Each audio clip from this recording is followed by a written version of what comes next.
Education Minister Favour Williams says she will not be ruling out face-to-face classes for some students in the public school system grappling with internet connectivity issues.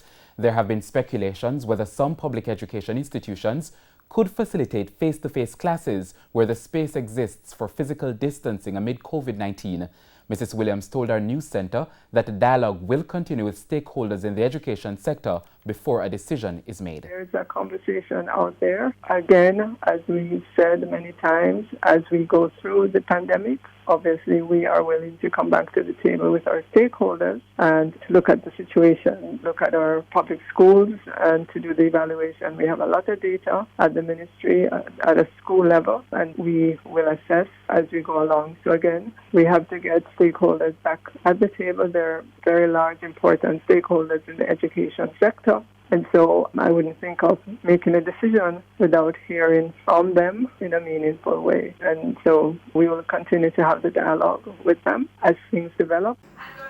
The Education Minister also says dialogue will continue with telecommunication companies for the provision of internet service to students living in remote locations across the island.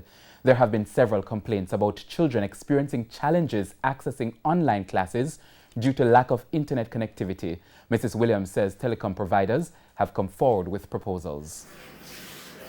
We entertain all the proposals that come. Obviously, we have to ask the questions about costs and implementation time and all of that, but there has been an open line of communication with the providers as well as with Minister Vaz to the Ministry of Science, Energy and Technology. He is very well aware, as are all Jamaicans, the difficulties that we're facing with regards to that sector and the issue of bandwidth on the ground